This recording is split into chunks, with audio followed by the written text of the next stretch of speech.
Andariki namaskaramulu. Today is the first day of the last week of the last month of the 3 months Sanatana Dharma course, which started on 26th January. Now it is going to get completed on 30th of April. First 2 months, we have learned about the basics. This course is meant for covering the basics of Sanatana Dharma. So we have covered basics during the first 2 months,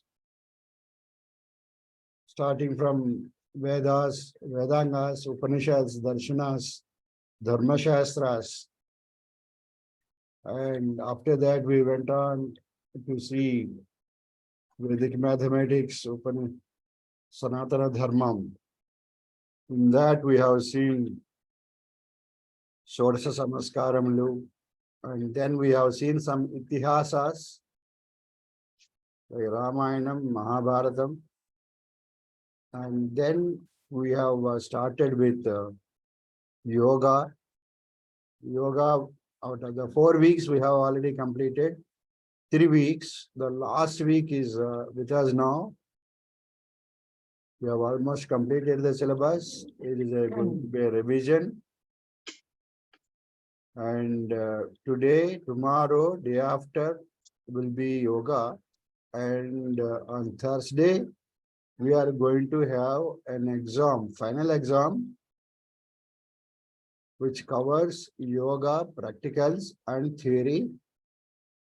After that, there is one more day, supposed to have been valedictory, but due to some unavoidable reasons that our patron AHP Rao Garu is not available, is traveling to Varanasi. Therefore, we have postponed this to Sunday morning, same timings, 6:30 to 8 o'clock, where we cover valedictory function. Now, as usual, we will start with Vande Mataram, then Prarthana, and then request CSR Prabhu Garu to start the webinar. So let us request Chichibabu Garu to recite Prarthana, please.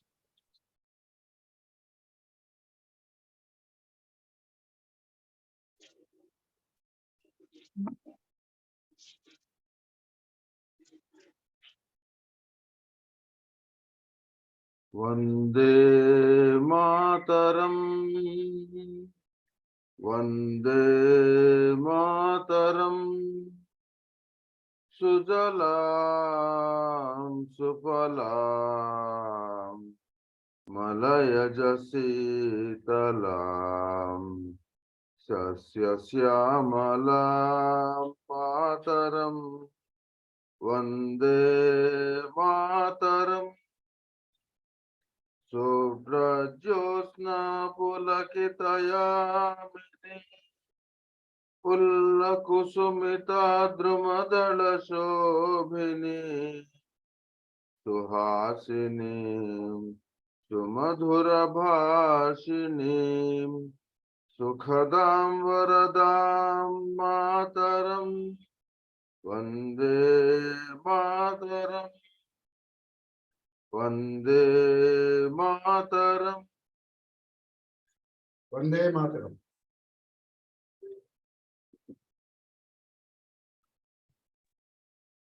ధన్యవాదములండి.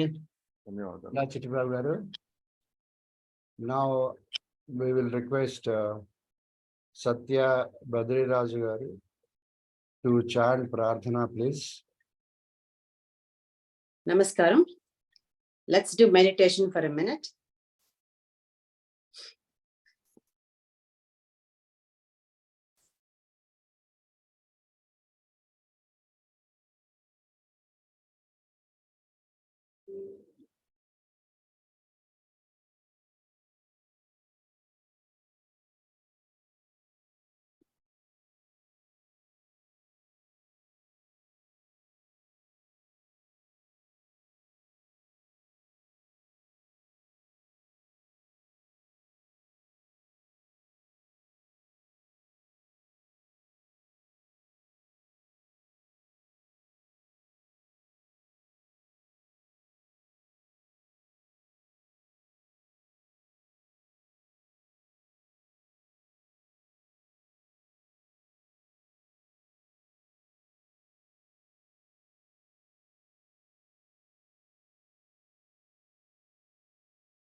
Om.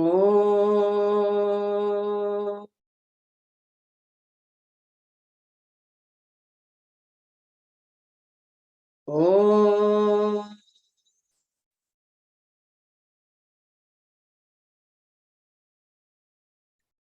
Om.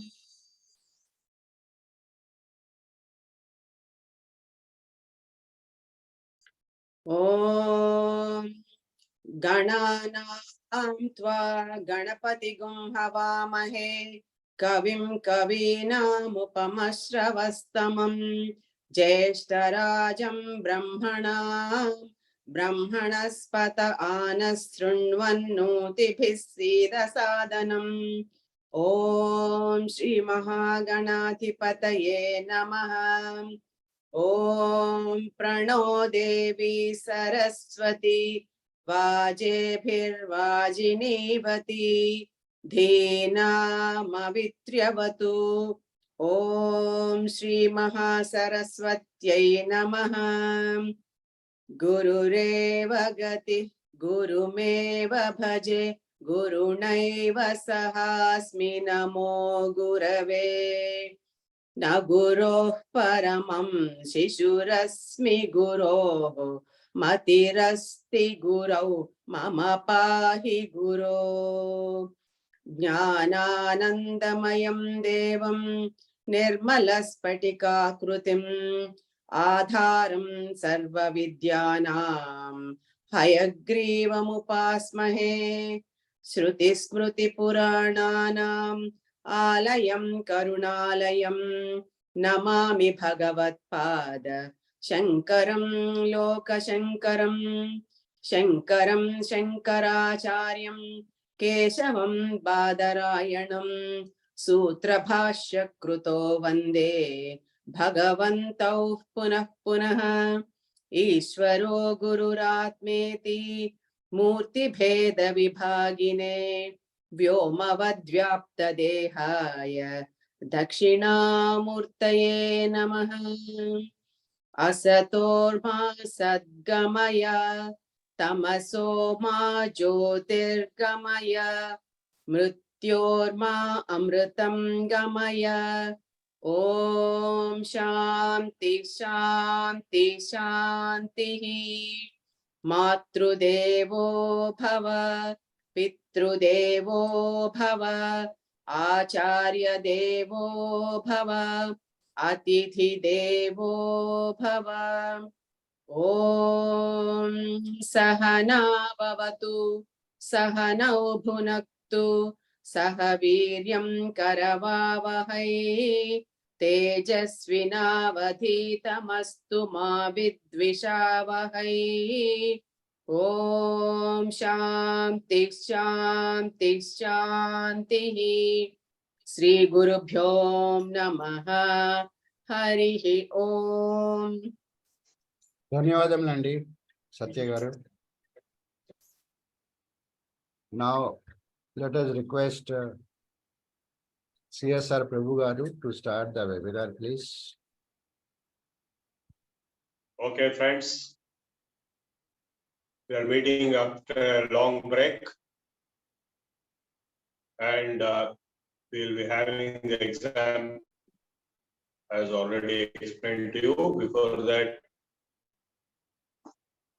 I want to revise the yoga practice aspects. Theory I've already completed. Whatever theory lectures I gave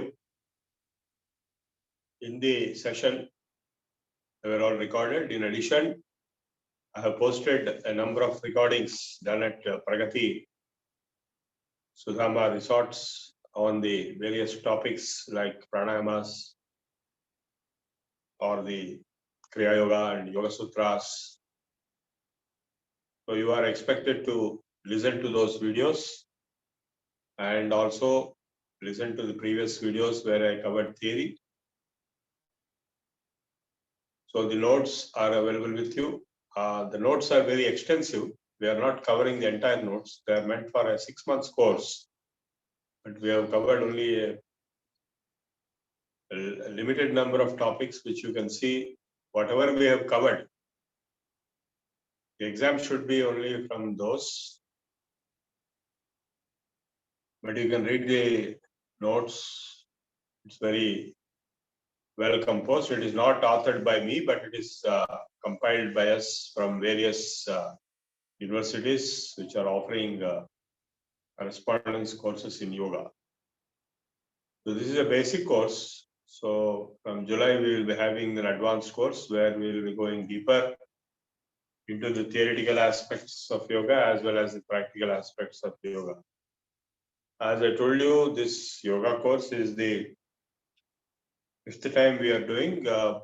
Before these 3 courses we have done in the name of Sanatana Dharma online course, we have done 2 yoga courses only. So the Sanatana Dharma course was designed and planned by me as an extension of the 1-month yoga course into 3 months, covering the basics of Sanatana Dharma, and no such course is being offered. But this course is centered on yoga, and it is extended 2 months more in advance for covering the Vedas, Upanishads, Darshanas, Puranas, and so on, with the help of various speakers. Around a little less than 50%, 40%, 50% of the course is delivered by me. The rest is delivered by my learned colleagues who are the great scholars and professors of various institutions. We are honored to have them. So from July, we will have the advanced course for those who have cleared the examinations of their own basic course, like you are covering your basic course now. If you pass the exam, you will become eligible for the advanced course. It is again voluntary and it is again free. And already we have around 60 or so nominations from the participants who have cleared the examinations in the previous 2 batches. And what I am very happy to inform you is that this course has created a lot of good impact. The people who appreciate this course is very large in number, and the quality of the participants is also very high. Some of them are themselves teachers, scholars, some of them even spiritual leaders, apart from being the playing roles in leading positions in the government or in public sector or banking and so on. So we are very thrilled.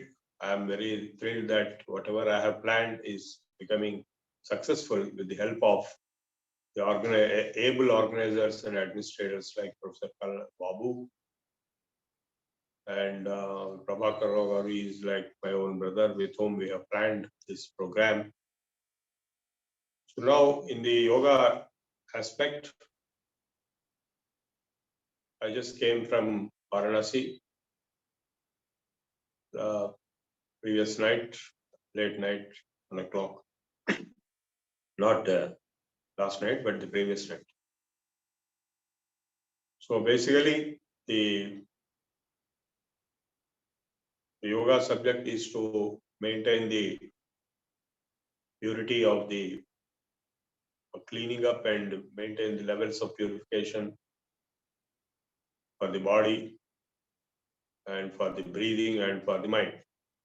Annamaya, Pranamaya and Manomaya koshas are attempted to be purified and kept ready for self-realization. And through Jnana Yoga, the Vijnanamaya kosha can be purified and going into the Anandamaya kosha through the meditation process. So in the pure meditation, when you are in yourself, with no deviations and distractions of the mind to any other object, when you are in yourself, Injannevam sadatmanam yogi niyatamanasaha shantim nirvana paramam matsamstham adhigacchati. So you will be reaching the purification to such an extent that you will have peace. Shantim Nirvana Paramam, the transcendental peace of Nirvana, can be achieved when you are in yourself. So, and as you practice yoga, yoga means the state of meditation, deeper and deeper and deeper, and you reach absorption into yourself. It is like sleep, but it is not sleep. In sleep, you are totally ignorant. You don't know what happened. And you are sleeping in a supine position, whereas in the meditation, you are sitting in a straight position and you are absorbed into yourself. Infinite, eternal, pure self you'll be able to experience. Injanyevam sadatmanam yogi vigata kalmashaha sukhena brahma samsparsham atyantam sukhamashnute. Brahma samsparsham, that is touching divine being. Brahman means Bhagavan or Ishvara or divine personality, the supreme being. We are able to touch some sparsham. Atyantam sukhamashnute. The highest happiness. That is in the Anandamaya Kosha. So, Panchakosha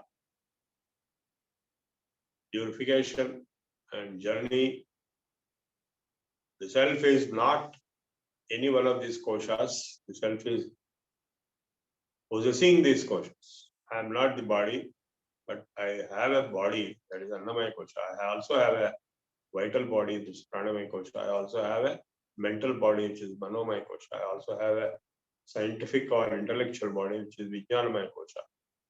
And then I also have the happiness or bliss body, Anandamaya Kosha. So we are journeying through these 5 in various processes like Snanam or various rituals. Your mind is purified through all these 5 Panchakoshas and taken to the nature of the self, to be in yourself, which is the goal of yoga. So Karma Kanda, the various rituals are also meant for the same process. Both yoga and Karma Kanda and even Bhakti yoga process, they're all meant for purification through the Panchakoshas journey and reaching the self within yourself. And when you are reached yourself, when you have reached yourself within yourself, Atmanyeva Atmana Pasyat Rajahati Yada Kaman Sarvan Parthamanogatan Atmanyeva Atmana Tushtaha. When you are established in yourself and satisfied fully, you are called Sthita Prajna. In the 2nd chapter, he has explained who is a Sthita Prajna. That is the state of moksha. Our goal of getting this human birth, human life, is to get moksha. If you die without getting moksha, you'll be born again for sure. And depending on the karma you have performed, you'll be born again in the circumstances which are readily made available when you are born.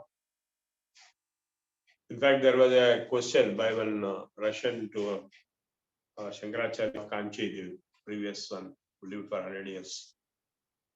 Chandrasekhara Saraswati. What is the proof for reincarnation? Punarjanma.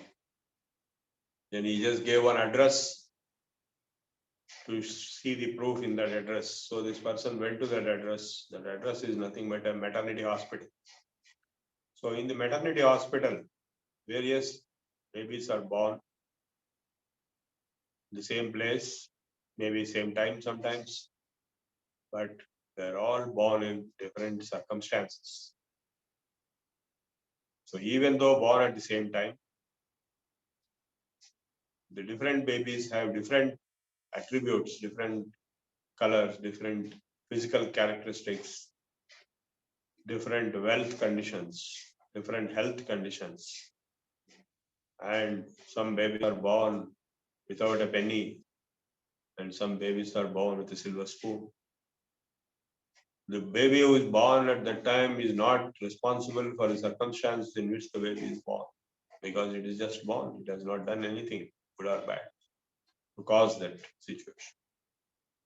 Therefore, the logic is that there must have been a previous cause and effect chain which resulted in the present birth.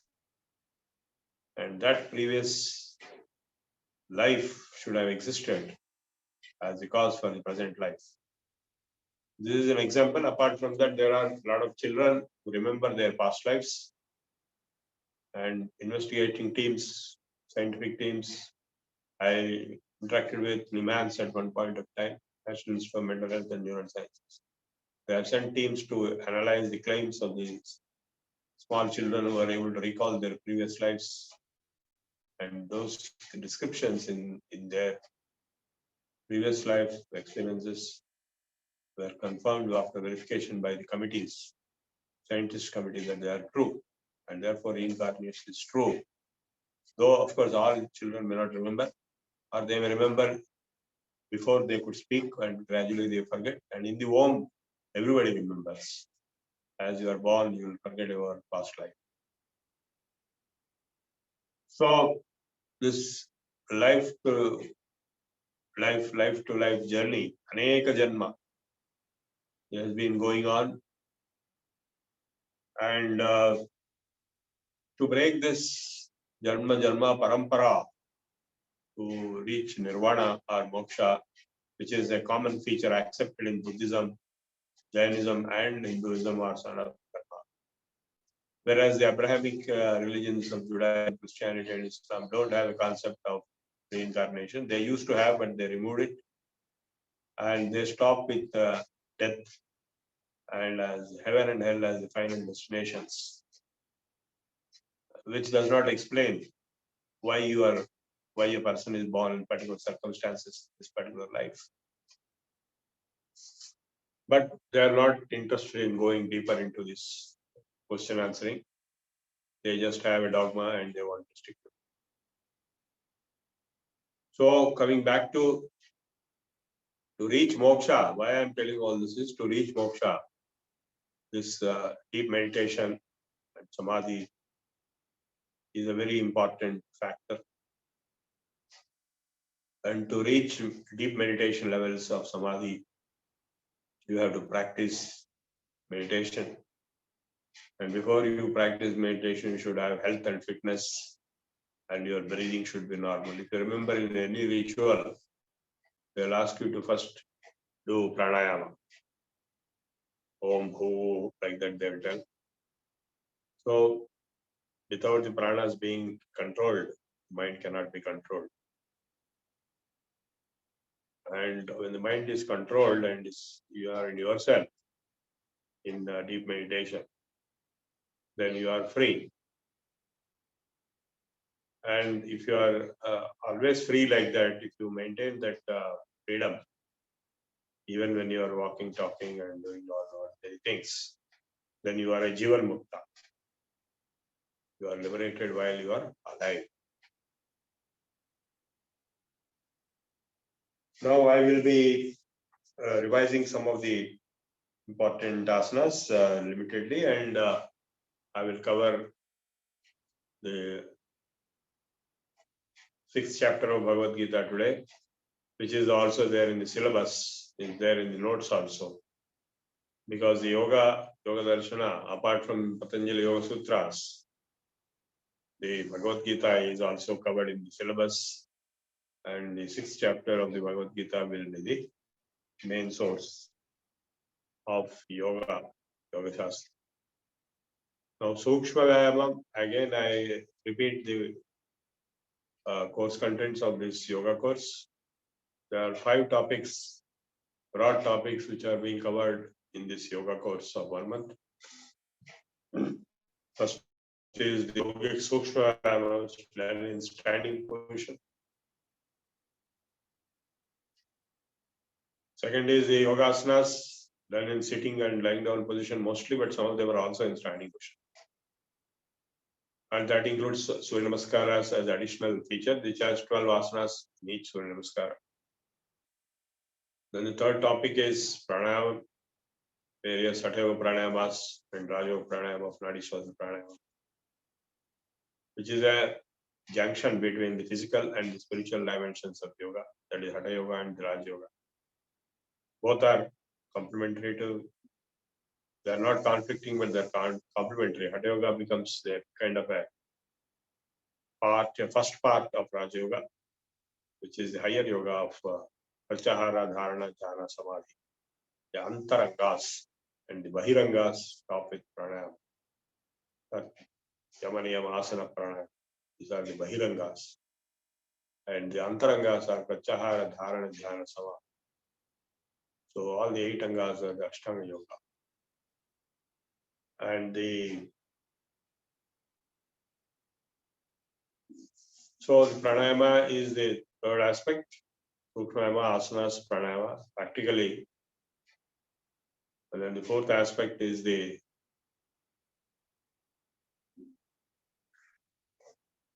meditation, which is the calming of the mind. We have just now talked about it. And the fifth aspect, of course, is the internal cleaning, cleaning of the nose, cleaning of the stomach, cleaning of the intestines. I wanted to make you all do the Shankha Prakshalana, mini Shankha Prakshalana, but then looking at the weather conditions, they are extremely hot. I was scared whether some of you may fall into dehydration or body pains or motions, etc. So I avoided the Shankha Prakshalana this time. In an advanced batch, we will do full Shankha Prakshalana possibly if possible, or at least mini Shankha Prakshalana.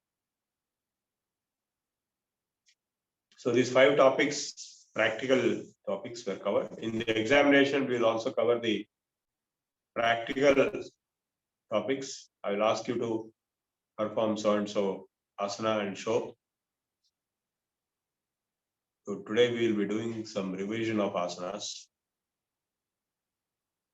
And as you know, there are 2 types of asanas, the static asanas and the dynamic asanas. Static asanas are only 4. So we have this Sukhasanam, sitting with Sukham comfortably, but backbone has to be straight. Neck, Samam Kaya Shiro Grivam, Dharayan Nachalam Sthiraha. It is fixed without moving, single line running from the head to the neck to the backbone to the bottom of the backbone, all in one straight line. And hands can be either this way or this way or this way, depending on the individual. Now in this Siddha, as a Sukhasana position, you can meditate, you can do pranayama, or you can do anything, and I'll do that. It is also known as Vaspitlas Vyasapita. That is, when people have the Vyasapitam in front of them, they will be simply sitting like this. That's why it's called Vyasapita or Vaspitla. So this is Sukhasana. It's comfortable pose. Then of course we have, I've not shown you Siddhasana today. I'll show you Siddhasana. The leg goes below the bladder and the other leg goes above the bladder. So this is called Siddhasana. So again, the hands can be in Chin Mudra. Then you can perform Dhyana.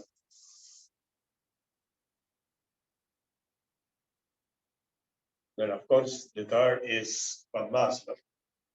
The right leg over the left and left leg over the right. I'm sure you all know this by now.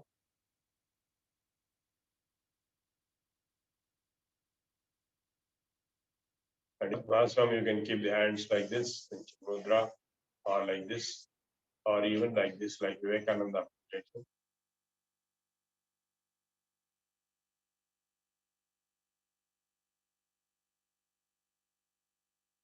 Then the fourth, of course, is the Vajras.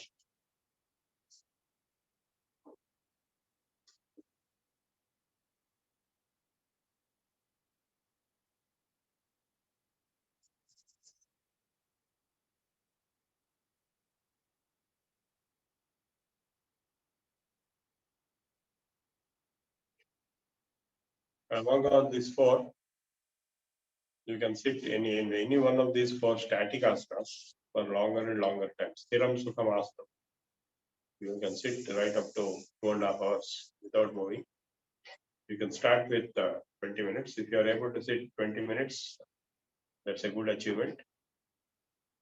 If you sit in Vajrasana, any time during the day it is permitted. All other asanas are not permitted in the daytime except in the yoga session. So in the whole day, anytime in the office or in home or watching TV or reading newspaper or chatting or talking, you can sit on Vajrasana and do that. It is permitted any time in the day, even after meals. No other asana is permitted after meals for 4 hours, because if you do any asana after meals, the stomach will be affected, digestion will be affected, you may get stomach ache, you may get vomiting. So you sit in Vajrasana, all this will not happen. You are not supposed to go down and back and all that, just sitting.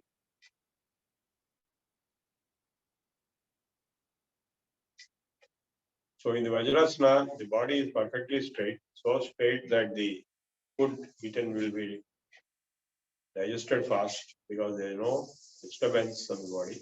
Body is kept straight and there will be digestion process of acid and enzymes falling on food in the stomach.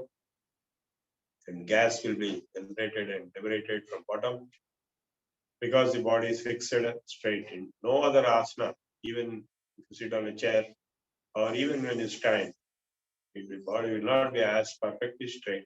The abdomen will not be as perfectly straight as the body. And that's why Vajrasana is given the name Vajra. The body will become like Vajrang, Vajra, diamond, hard, fit. So you can sit whole day also in Vajrasana if you want. And your health problems will be one by one evaporated. Your knee pains, your back pain, your indigestion, gas, everything will disappear if you sit in Vajrasana longer and longer. After every meal, you can sit for 10 minutes or even 20 minutes. You'll feel as if you've not eaten the meal, it will become so light. Our Guruji, Dikshit Guruji used to say, if you sit in Vajrasana for half an hour after meals, the stomach will become so light that you can eat one more meal. I'm not asking you to do that, but to that extent, it can be lightened. Stomach can be lightened to a very great extent just by sitting in Vajrasana. A lot of people do only Vajrasana and get a lot of benefits. So these 4 asanas are the basic static asanas. Vajrasana has got 2 types, either to keep the heels in a straight manner or to keep it slightly relaxed manner. Agrasana it is called. Both are okay for us. You can keep it like the heels like this, or you can keep the heels like this and as a cushion. Both are okay. If you are able to practice Vajrasana, then you are quite fit. And as you know, as old age dawns in, the death is nearing day by day, and body becomes weaker and weaker and weaker. It will not be able to even go around normally. And so if you perform the yogasanas, Sukshmayama and other things, you will be fit till the last day. Death is for sure. Yatasya dhruvo mrutyuhu. Don't be scared of death. Let it come, because when death comes, I am not there. And then as long as I am there, death is not there. Death is not going to come. So I am not bothered of death. Whenever it comes, let it come. But I should be fit. I should be able to do things, walk around, go here and there, go to Kashi and come back if required. I spent around 50,000 rupees just to go to Kashi and come back by flight, to take that Pushkara Snanam on the first day of Pushkarams and perform the Pinda Pradhan. It is a difficult task, but then it was worth it according to me. thousands and lakhs of people come. So now coming to the other asanas, the dynamic asanas, the sequence of asanas given in the textbook. You've got the textbook with you, right? Yoga asanas textbook. That textbook will be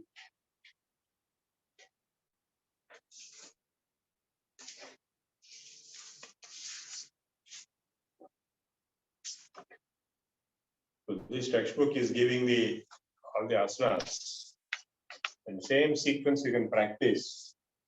You can practice as many asanas as you can. You may not be able to practice all of the asanas in that book. Does not matter if you skip some of the asanas which you are not able to practice. But practice in the same sequence, even by skipping, if you want to skip, either because you are not able to practice or you have no time on that particular day. But in general, you are supposed to learn all the asanas and practice them. I've already taught you all those asanas, most of them, not all. And Brijbhushan, Rohit and Ravikumar, my colleagues of Yoga Vidyapit, have also taught various asanas. Same asanas are taught in other yoga schools with sometimes slightly different names and sometimes wrong names, particularly the Westerners. They became very fond of yoga and now they want to claim that yoga belongs to them. So they teach asanas in their own way, and all the TV channels, everyone, almost everybody in the world are practicing yoga for health and fitness, but they teach all like you just keep one like this, they say it is one asana, another like this, another asana. So like this, they are teaching. They don't have the in-depth understanding. They don't have the classical training. And in India, we have major yoga schools like BK Iyengar School in Pune, which is popular throughout the globe. Thousands and thousands of yoga teachers were trained at Pune by BK Iyengar and his daughter. Then we have the Attabi Joyce School at Mysore. There again, thousands of yoga teachers from the West learned and went teach. Then we have Krishnamacharya Yoga Institute at Chennai. Krishnamacharya was the yoga guru for both BK Iyengar and Attabi Joyce. So they all teach yogasanas as specialized institutions in yogasanas. They teach all kinds of things, and according to us, some of them, the asanas they are teaching, some of them are very simple or namesake. Some of them are very complex, of course. So the whole Western world has understood yoga as just as a physical culture. I went to New York a few years back where I delivered some lectures in some of the yoga studios to talk about the aspects of yoga other than asanas also. And my student is teaching in an institute in California, in Southern California, where I lived for years. I came back for good from America to India way back in '84, and I have been here since then. Only once or twice I went in between for visits. But our Yoga Vidyapit is operating throughout the globe, in Australia in particular, and here. And I went to Germany, France, Japan, Switzerland, all these different places in the context of yoga also.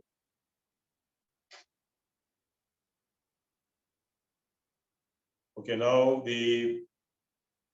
some of the advanced poses which are described in the book are very complicated. If you cannot do it, don't worry about them. Whatever you can do, you practice them. And in our examination, we'll ask you to show some of the asanas, not very complicated asanas, but any of the asanas given in the book. Randomly, I'll pick up and ask you to show. And if you show it, then you pass. If you don't show it, you have failed.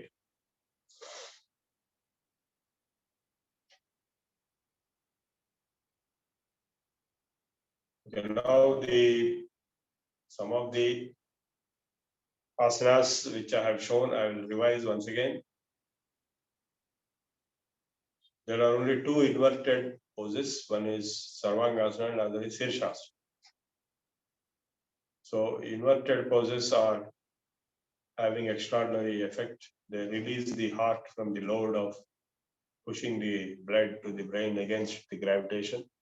And they also supply more blood into the head, thus improving the mental faculties in the brain. Sarvangasana is going to help the entire body. All parts of the body are benefited. And Shirshasana is the king of asanas. Sarvangasana is the queen of asanas. Extraordinary capabilities come.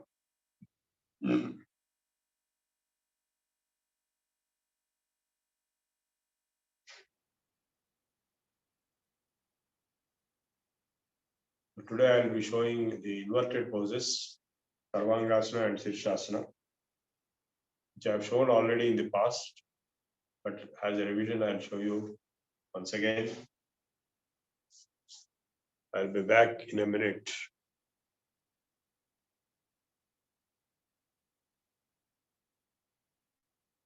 I hope you're all wearing the tight underwears.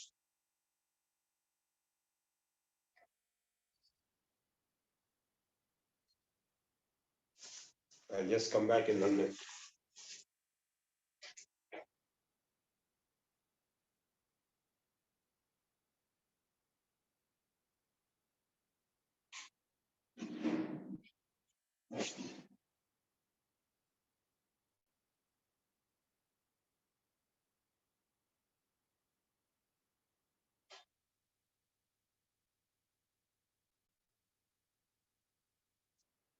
Just for the benefit of those who are not familiar, this is a langot.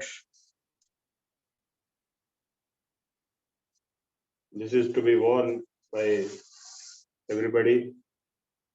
For practicing asanas, you can get it stitched by the tailor. They will stitch it for you. Go and ask for langot.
Now I will be doing Sarvangasana. You will have to lie down on your back and lift up the hand simultaneously.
and do perform Matsyasana immediately after Sarvangasana.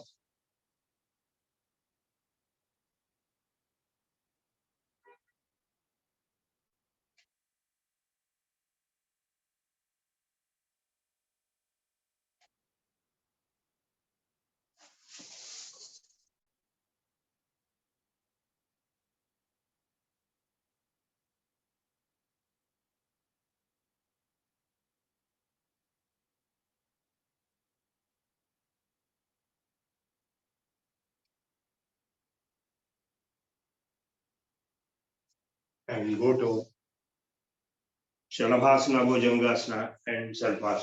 Shalabhasana is keeping the hands below this and lifting the legs. Bhujangasana is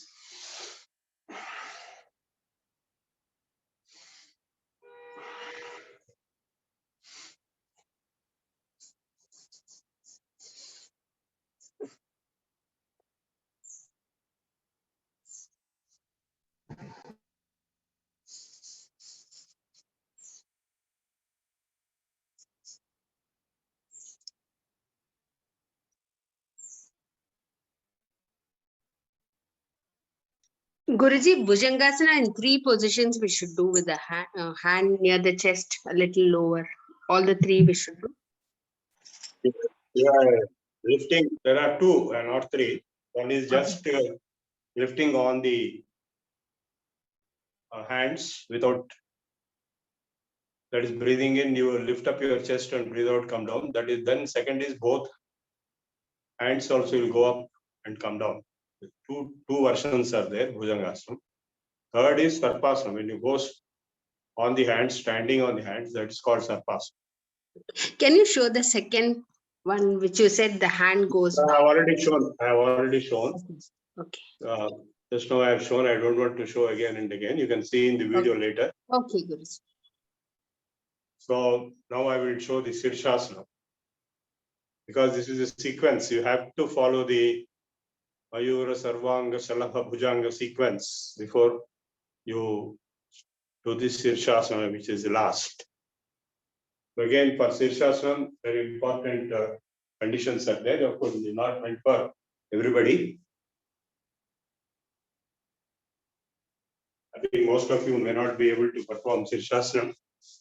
It does not matter if you don't perform, but if you can perform, then you have reached some high level in yoga practice. You just take some towel or kerchief and make it into a circular pad. It can be big pad also, but it has to be used for protecting your head from too much of pressure on the ground.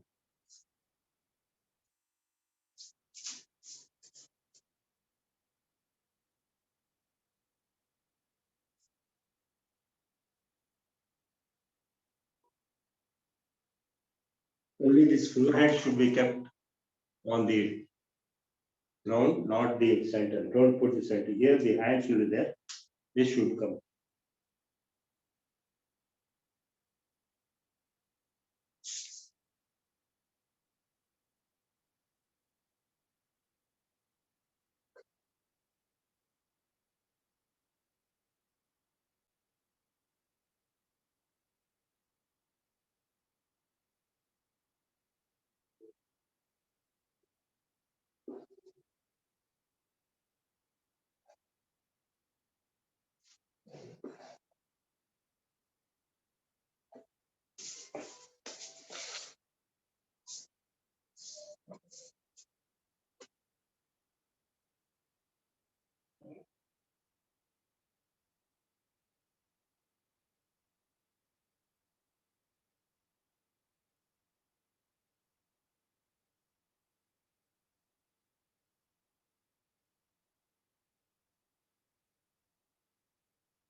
Shavasana is most important at the end.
In Shavasana, always you should go for left and right.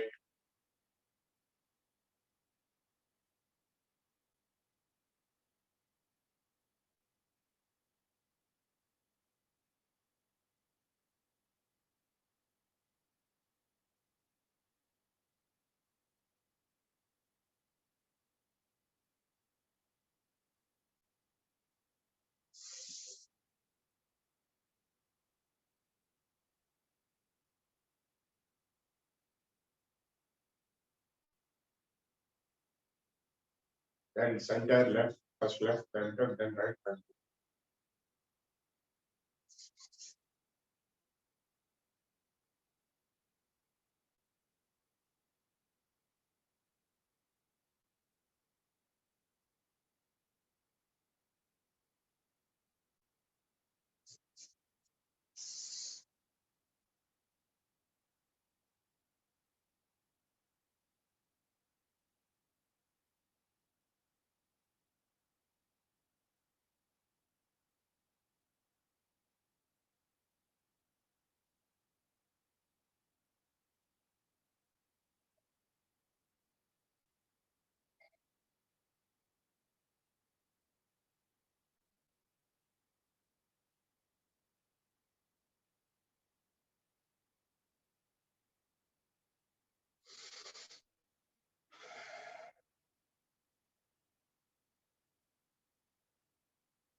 Okay, now we are getting back to Padmasana, and maybe we'll be doing the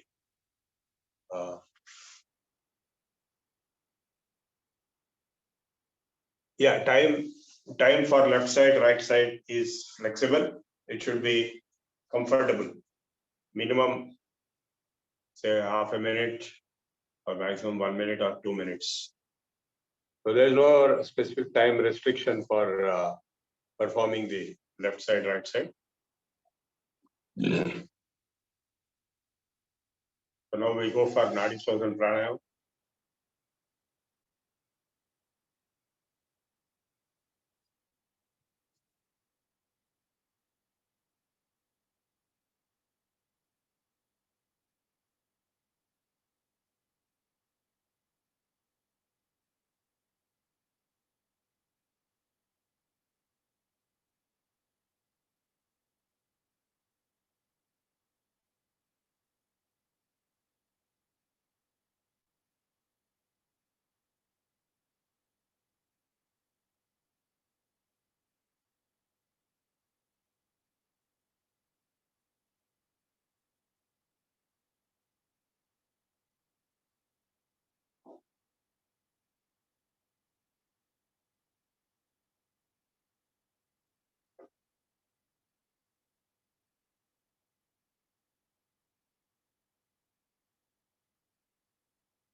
So we go for meditation. Watch your thoughts, first step.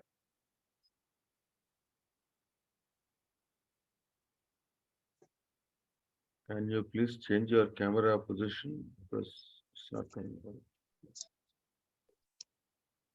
Some problem here. Let me see if I can solve it.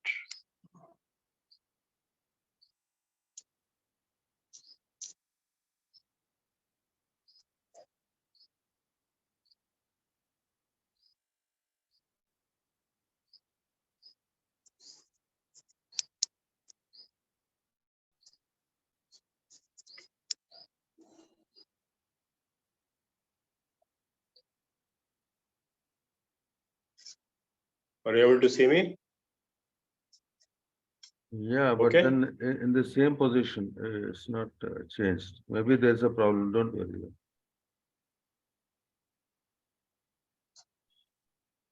It has to be changed 90 degrees clockwise. Oh, Yeah, now it's okay. Now it's okay.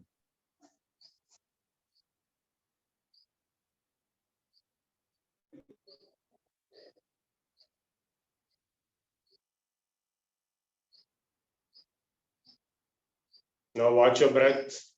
Watch breathing.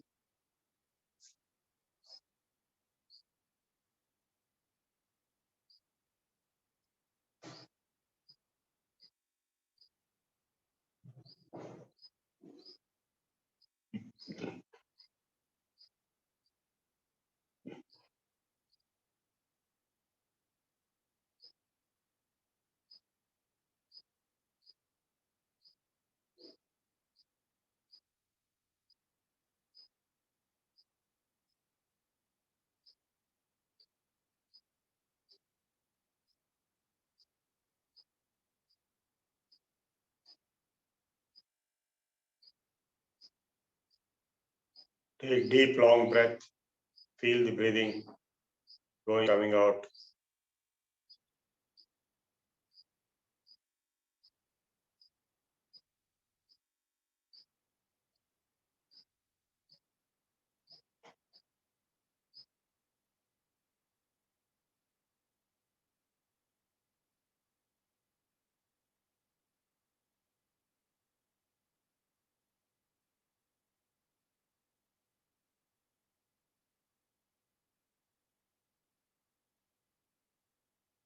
Then now feel so hum with every breath, inhaling so and exhaling hum.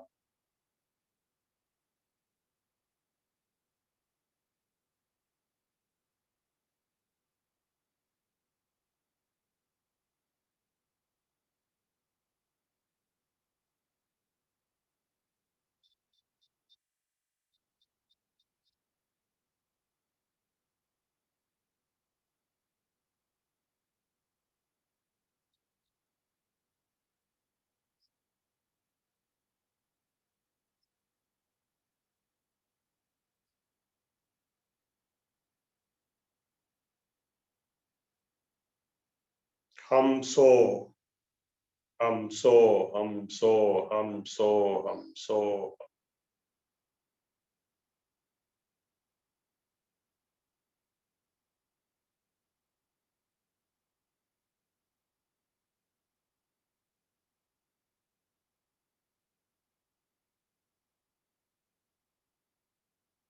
देहो देवालय प्रोक्तो जीवो देवः सनातनः त्यजेद अज्ञान निर्माल्यं सोऽहं भावेन पूजयेत्.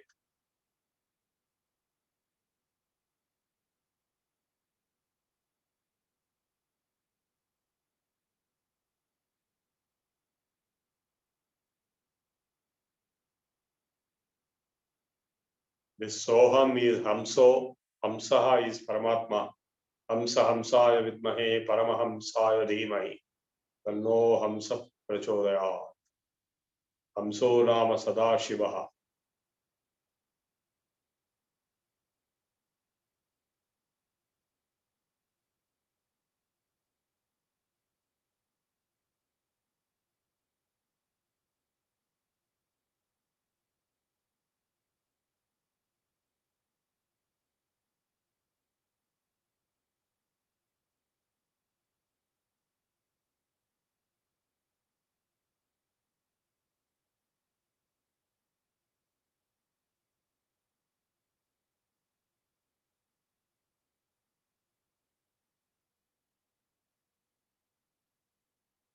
Then during this chanting of the Soham mantra, you suddenly become blank, thoughtless, and into yourself, being in yourself.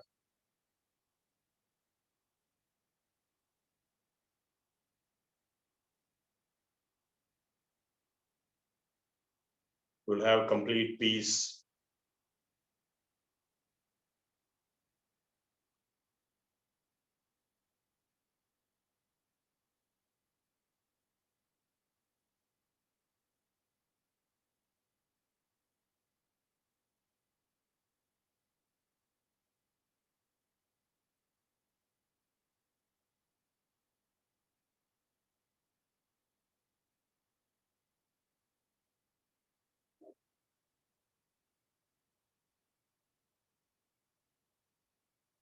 be blank for some time and then go for Om meditation.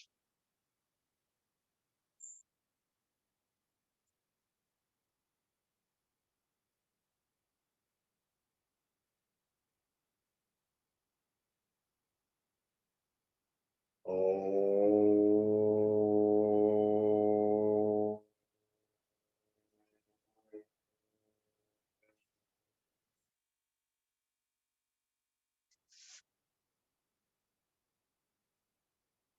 Om.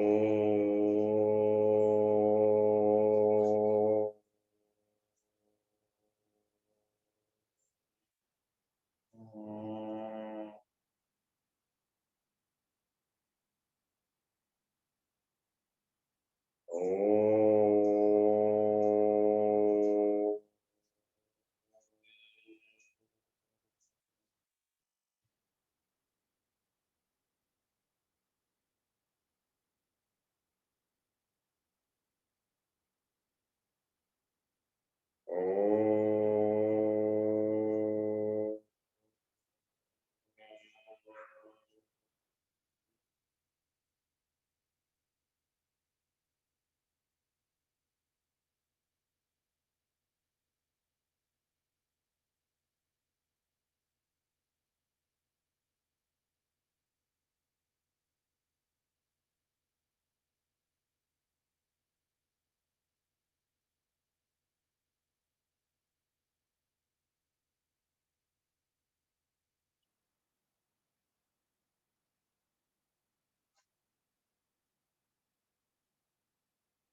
So this self, which is yourself, is self or Atman, Nenu, my, non, I. This self itself is divine. Ayamatma Brahma. The self itself is God. And due to contaminations of the impurities, you are not able to identify yourself with your own self, the small s self with the capital S self. And this self is not an object, it is a subject. But when it is objectified, it is known as God or Ishvara or Brahman or Paramatma. It is not an object, it is a subject. The subject of all. Aham Atma Gunakesh Sarvabhuta Vyavasthita. In fact, if you want to know where is Shiva, it is written in big board in Ujjain. Shiva lives in all the beings, in the heart of all beings. Sarvasya Chaham Hridisannivishto Mattasmriti Jnana Vibhavan. So the self, pure self, without ego, is pure consciousness, which is the same in you and me and in every being in this world. And it is the same as God or Paramatma or Ishvara. To realize that is self-realization or God realization, and to be established in it is liberation or moksha. So with this, I have completed the practical session today. Now I'll go for theory session on the Bhagavad Gita 6th chapter. I think we have covered once previously in our Bhagavad Gita classes. But the 6th chapter is technical. It is covering the yoga system in the Bhagavad Gita, the Raja Yoga or Atma Samyama Yoga or Dhyana Yoga, whatever you give. So it starts with the description of a yogi and then goes into the process of yoga and then goes into the state of yoga and then goes into the consequences of practitioners of yoga, their life and their next life and so on. So I'll focus today mainly on the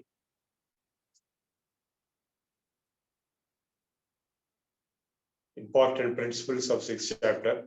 First is Uddhared Atmanatmanam Natmanam Avasadayet Atmaiva Atmano Bandhuratmaiva Ripuratmana. You shall elevate yourself. Now you could have understood by now, by the process of yoga, you are elevating yourself to a higher level.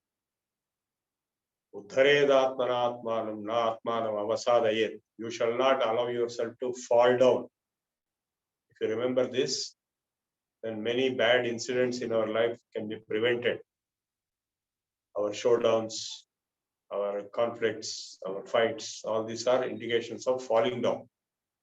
Uddharedatmanatmanam. You shall uplift yourself by yourself. Na atmanam avasadayet. You shall not allow yourself to fall down. Atmaiva hyatmano bandhur atmaiva ripuratmanaha. You may say, no, he is my enemy or he is my friend like this. There is no such thing. You are your own enemy and you are your own friend. Bandhuratma atmanastasya yenatmaiva atmana jitaha. If you have conquered yourself, you are your own friend. Anatmanastu shatrutve varteda atmaiva shatruvat. If you have not conquered yourself, if you have not possessed yourself, then you are your own enemy. What does this sentence mean? It has at least two interpretations which I can give you. If you are in full control of yourself, then you are your own friend. Because there will be no negative thoughts or emotions or conflicts. But if you are not able to control yourself, you have lost yourself, then you are collapsing. And when you are collapsing, you become your own enemy because you will be getting restless within yourself. And some people want to kill themselves in that restlessness. And some people want to kill others in that restlessness. So the other is going to become your enemy because you created your own enemy by your own lack of self-control and lack of discipline. Bandhuratma atmanastasya yenatmaiva atmana jitaha. Anatmanastu shatrutve varteta atmaiva shatruvat. You will act as your own enemy when you are not conquered yourself. You are not possessed yourself. You are not in control of yourself. Bandhuratmatmanastasya yenatmaiva atmana jitaha anatmanastu shatrutve varteta atmaiva shatruvat. And if you have conquered yourself, jitatmanaha prashantasya paramatma samahitaha sitoshna sukhadukheshu tathamana apamanayo. If you have conquered yourself, you will be joining with Paramatma in your meditation stage, and you will be transcending all the dualities of heat and cold, pleasure and pain, and praise and condemnation, mana and apamana. Bandhuratmatmanastasya yenatmaiva atmana jitaha anatmanastu shatrutve varteda atmaiva shatruvat. Jitatmana prashantasya. You will be in total peace. Paramatma samahitaha. You are in contact with Paramatma and you will be equanimous. Sitoshna sukhadukheshu tadhamana apamanayo. Vijnana truptatma kutastho vijitendriyaha. You will be satisfied with jnana and vijnana. What is the difference between jnana and vijnana? Vijnana is jnana put in practice.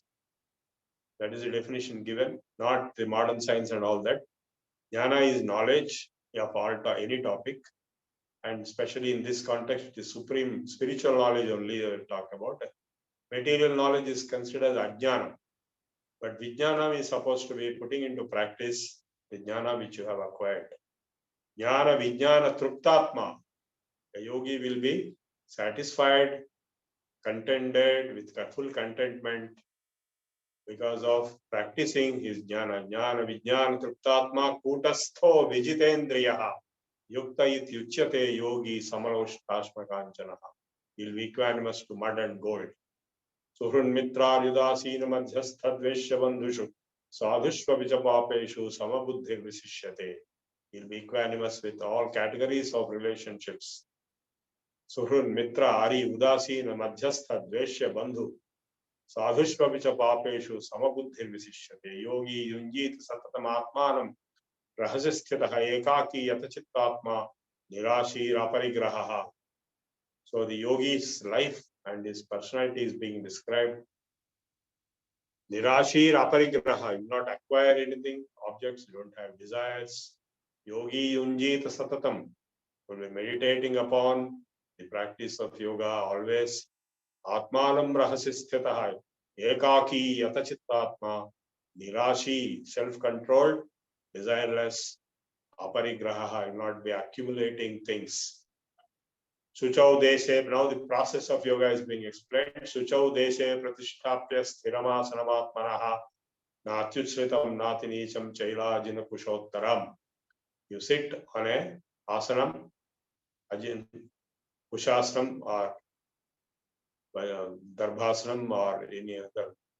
Chaila ajina kushottaram. Tatraikagram manakrutva, in neither high nor too low position. In a pure, purified place, clean place.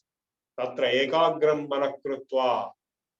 There, concentrating your mind. Ekagram manakrutva. Yata chittendriya kriyaha. Having controlled the mind and the sensory activities. Upavishya asane, in the asana pose.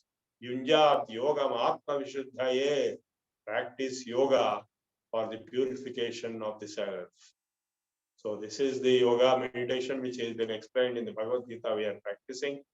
Shuchau deshe pratishtapya sthiramasanamatmanaha natyuchritam natinicham chailajina kushottaram tatraikagram manakrutva yatachittendriya kriyaha upavishya asane yunjat yogam atma vishuddhaye samam kaya siro grivam dharayan achalam sthiraha. One line of the head and the neck and the back. Samam kaya siro grivam dharayan achalam sthiraha. Fixed. Sampreksha nasikagram swam disascha navalokayan. Bhumadhya drishti or nasikagra drishti of open eyes and go into yourself. Sampreksha nasikagram swam disascha navalokayan. Look into yourself. Prashantatma vigatabhi brahmachari vrate sthitaha manas samyamya matchitto yukta asita matparaha. Yunjannevam sada atmanam yogi niyatamanasaha. Practicing meditation like this. Yunjan means going on practicing yoga for days and weeks and months and years and decades. Yunjannevam sada atmanam yogi niyatamanasaha shantim. You reach peace. Shantim nirvana paramam. Supreme highest peace of nirvana. Shantim nirvana paramam matsam stham adhigacchati. That is my abode, the abode of the Lord. Vaikuntham he will reach. Shantim nirvana paramam matsam stham adhigacchati. Natyasnadastu yogosti nachayaganta manashnataha nachati swapnashilasya jagratau naiva charjuna. A person who does not sleep at all or sleeps too much or does not eat at all or eats too much is not fit for yoga. Natyasnatastu yogosti nachayakanta manashnata nacha atiswapnashilasya jagratau naiva charjuna yuktahara viharasya yukta cheshtasya karmasu yukta swapnavabodhasya yogo bhavati dukhaha. Yoga will be successfully achieved by a person who is having balanced way of life. Yukta ahara viharascha, yukta cheshtascha karmasu, yukta swapnavabodhascha, yogo bhavati dukhaha. The yoga which will remove all miseries and all sorrows. Yada viniyatam chittam atmanyeva avatishtati, nispraha sarvakamebhyo yukta ityuchyate tada. When the mind is fixed in yourself without any external distractions or desires. Yatha deepo nivatastho nengate swapamaspruta yogino yatachittasya yunjato yogamatmanaha. Like an unflickering flame of a jyoti. Yatha deepo nivatastho nengate swapamaspruta yogino yatachittasya. Mind control will be fixed like that. Yunjato yogamatmanaha. Yatro paramate chittam niruddham yoga sevaya yatra chaiva atmana atmanam pashyanna atmani tishyati. Satisfied within himself in that state of deep meditation. Yatra uparamate chittam niruddham yoga sevaya yatra chaiva atmana atmanam pashyanna atmani tishyati. Sukham atyantikam yat. Highest happiness and pleasure The buddhigrahyam atindriyam. It is not a pleasure like through senses, but it is pleasure that can be enjoyed by the intellectual plane. Buddhigrahyam atindriyam. Having reached which you will not be disturbed. Yam labdva chaparam labham manyate na adhikam tata. Having reached which there is nothing else to be gained in this world. Yam labdva chaparam labham manyate na adhikam tata. Yasmin sthito na dukkena guruna api vichayate. Being established in which you will not be affected by the greatest of miseries and sorrows. Yasmin sthito na dukkena guruna api vichayate. Tam vidya dukkha samyoga viyogam yoga sanyitam.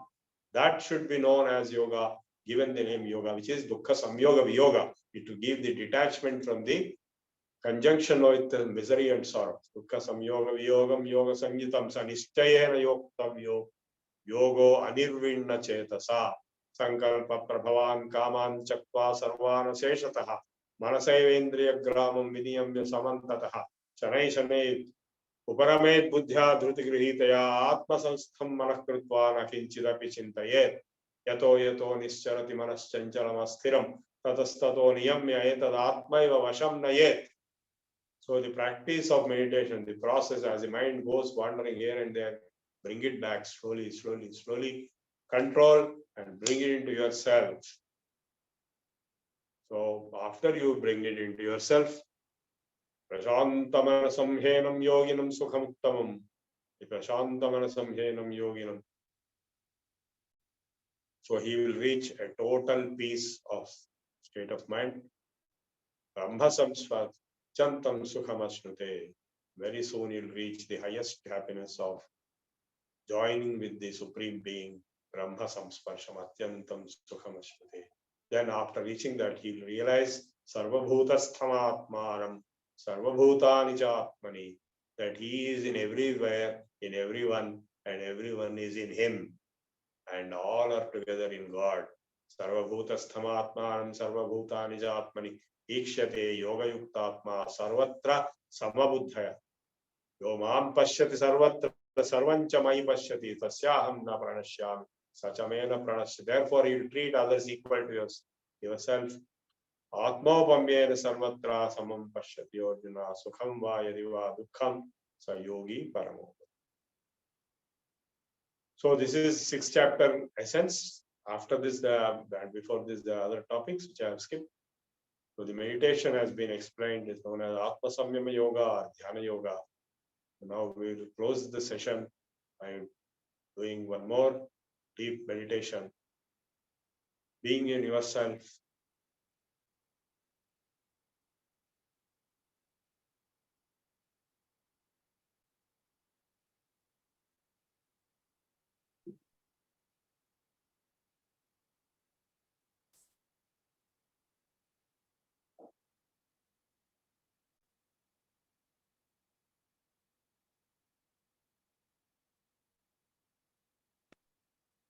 Okay, I have closed my session. If you have any doubts or questions are asked the last 2-3 days of this course, please go ahead and ask.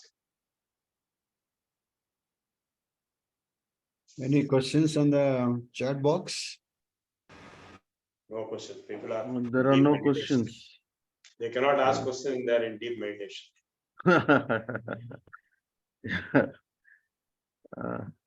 Is it necessary to perform rituals to ancestors during Pushkaram? Yes, I will say yes, because I have performed myself. It has created a lot of impact on me also, on them also. You can actually feel the impact. The proof is you can feel it. All the rituals are very important, and without rituals, the purification will not happen. The intended results will not come of various types, of various levels. So, in fact, the word mantra, marana trayateti mantraha, that which saves you, protects you by repeating. That is called mantra. So the mind has got mana. Mana is mind, has got such a power that you can accept something and it will happen. And it actually happens. So even on the dead souls, whatever you asserted in your mantras, in the rituals, will happen. It happens. And that is the purpose for which marriage is required, for producing children who will perform those rituals. Otherwise, there is no need for marriage. Aputrasya gatir nasti, that is, without a person who performs rituals, there is no progress for the Pitru Devatas who have left their bodies long back. So to get the person who will do it, marriage is performed. Arayan Vamsam Nilpanegalda Vaivahikam Prasangam, Harishchandra says. The purpose of marriage is only that, otherwise all of us can become sannyasis and go into the forest. So it is so important. And Prabhakar Rao who also was in interaction with me, discussion with me yesterday about the rituals. And yes, they're all very important. All rituals have their impacts. You can feel the impact yourself. And that is why millions of people are rushing to perform those rituals. It was a gigantic task of huge difficulty and pain and challenge at Kashi to even do all that. It was like a war. And there are thousands and lakhs of people landing in Kashi to do all these things.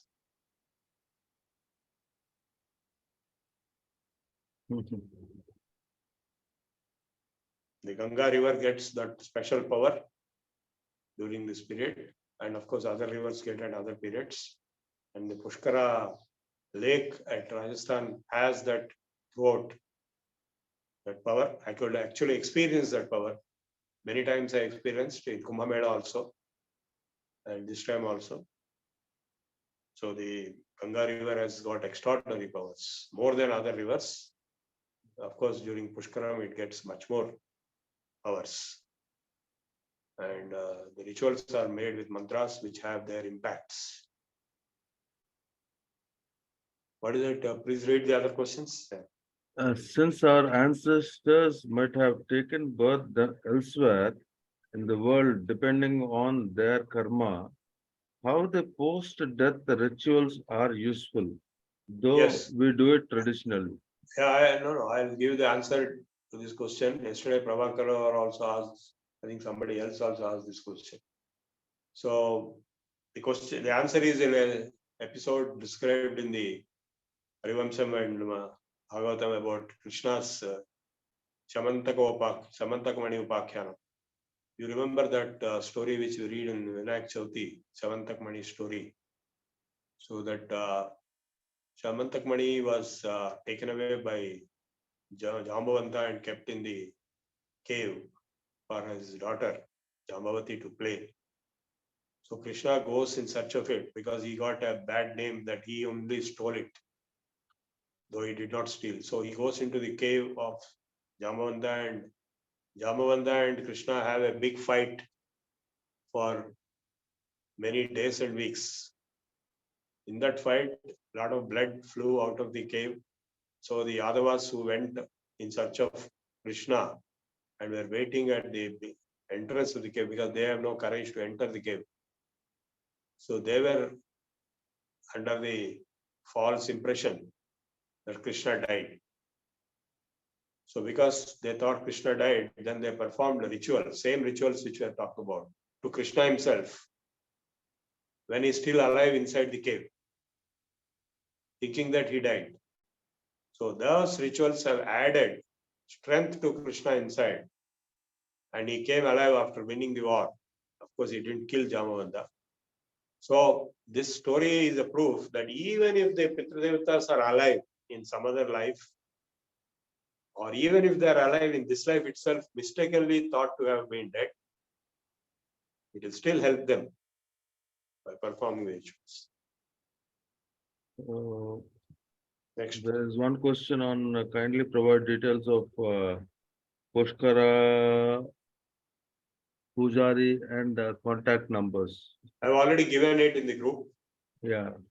We'll take it from there. There is one more question. If Purva Janma of a Jiva is to be believed, please explain the relevance of doing Pitru karmas. Just now, I think you have explained it. Yeah. I've explained the answer to that. Is there any We don't particular? know. Yeah. But after death, we don't know how long it will take for the person to be born again. He may be still in heaven or hell, or Pitraloka or any other loka, or he might have been born again. So even then, it will help that person if you perform the rituals now. Yeah. And in return, they will bless you, which will help you in this life. There is a benefit which you also get. It is not that you are doing only charity to others. It is only because of the Pitru Devata's blessings that in this life you are able to live your life comfortably, happily, and you are able to get children or grandchildren. Without their blessings, it is not possible to live a happy life or get children. So it is not a question of choice or luxury. It is a compulsory requirement. That's why the Taittiriya Upanishad, the convocation address also says, Deva Pitrukarya Bhyam Ma Pramaditavyam. As you should not be compromising on the Devakaryam, so also Pitrukaryam. So they are compulsory requirements, just like all other compulsory requirements. Satyam Vada, Dharmam Chara, Deva Pitrukarya Bhyam Ma Pramaditavyam. Swadhyaya Pravachanabhyam Ma Pramaditavyam. Don't be compromising on learning and teaching. Don't stop learning, don't stop teaching. And don't stop your commitment to Satya and Dharma. And similarly, don't stop your commitment to Devakaryam and Pitrukaryam. Next question. Is there any particular day or month to perform the rituals? These rituals.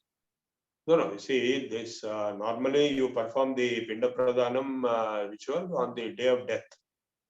Correct? Every year you will be performing. That is called Abdikam, Sraddham, Abdika Sraddham. And in the first year you perform every month, Masika Sraddham. All that is gone long back, but this is a particular different situation. This is a Pushkaras. Pushkaram is a special event where the entry of Brahaspati into a particular stage in the motion will create special effects on that particular river. That the waters of that river will acquire extraordinary powers. And that particular river. That's why everybody goes and takes bath. Pushkara Snanam itself is an extraordinary experience. You can experience it yourself when you do it. What impact it will have on your body, mind, intellect, all your karma and everything. That apart from that, the Pushkara Snanam is meant for yourself. But what about your ancestors who have passed away, or the dead souls, your relatives, close relatives, both on the father side, mother side, and parents, grandparents, great-grandparents, or their relatives, or your other relatives, in-laws, whosoever passed away, they will ask one by one. Each and every person who is not existing today, I mean, except those who are alive today, all other relatives who have died have to be satisfied with the Pinda Pradhanam through the mantra process, and it will work. It works. So Pushkara is a special case, only 12 days it is there. That's why it was a gigantic task to go and do and come back, but still I did it as a matter of my commitment. I spent around 50,000 rupees. The flights are very expensive because the last minute, if you buy tickets, they're expensive. Same flight, if you purchase long back, it will be 3,000 rupees. But I paid 18,000 rupees because I did in a short notice. And there, the accommodation is a very big problem. You don't get accommodation. If you get, it will be very expensive and very crowded. And yet, I managed to get a good accommodation in IIT and all that. So you have to fight it out. If you fight it hard, you will win it. And it is worth doing it. if you can fight. It is very painful. You can collapse any minute because the number of people is so high. And the slippery steps of the Ganga river of the Ghats, you can just fall down anytime. If you fall down, you had a fracture. That's the end of it. And the number of people in the temples and the number of people on the streets is so high that you will be under complete pressure cooker. You will be just pushed. So you should be able to withstand all those things if you want to go there. If you cannot withstand, don't go there. Then other question is, if ancestors have only daughters, can daughters perform rituals? Daughter's husband will be there, or anybody else can be there. Yeah. Anybody can be, like, need not be not having sons, but son may not be available. Like we have seen cases where the sons are abroad when the person dies here, and who will do it? Son is not going to come. So somebody else has to be engaged. There are provisions in the rituals for all contingencies. Of course, in the Pinda Pradhanam, in the Pushkaram time, even the ladies who have lost their husbands have performed the rituals for their dead husbands along with men. That we have seen. And but normally it is the male person who does that. In special cases, very rare cases, this female is permitted. But male is always possible, because even if the own son is not there, son-in-law may be there, or maybe his cousin brother's son will be there, or any dayadi will be there, or any person can be hired also. The provisions exist. Even at the time of death, because when the person dies also, same problem comes. They will engage somebody and do it in case no male person is there. Because the female doesn't belong to this family, she belongs to another family. So it is this family person has to do it, or a hired person temporarily engaged can also do it. As if he's like a proxy.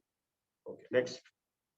There are no questions. In the chat box, questions are over.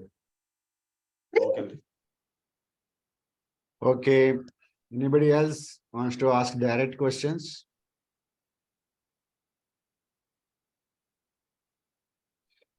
If not, then we'll thank Prabhu Garu for very enlightening speech today.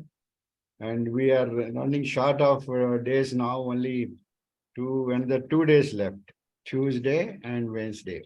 So let us utilize these 2-3 days for gaining the knowledge. Now let us request Satyaji to chant Prarthana.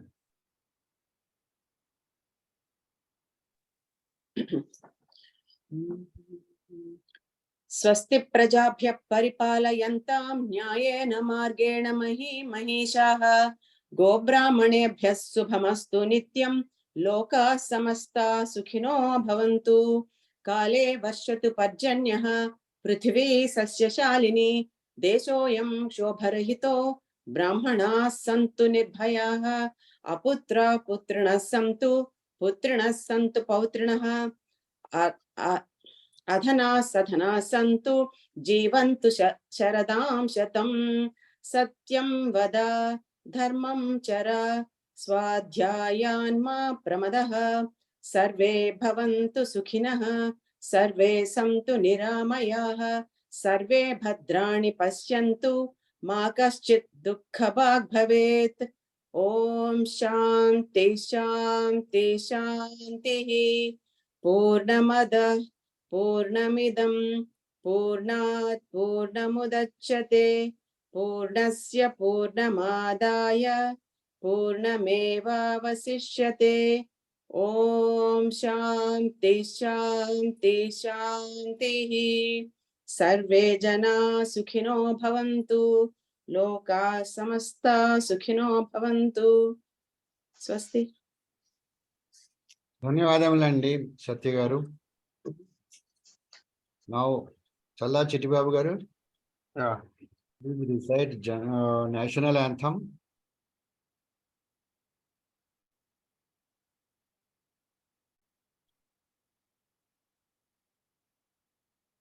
जनगण मन अधिनायक जय हे भारत भाग्य विधाता। पंजाब सिंधु गुजरात मराठा द्राविड उत्कल बंगा। विंध्य हिमाचल यमुना गंगा उच्छल जलधि तरंगा। तव शुभ नामे जागे तव शुभ आशीष मांगे। गाहे तव जय गाथा। जनगण मंगलदायक जय हे भारत भाग्य विधाता। जय हे जय हे जय हे जय जय जय जय हे जय हे जय हिंद.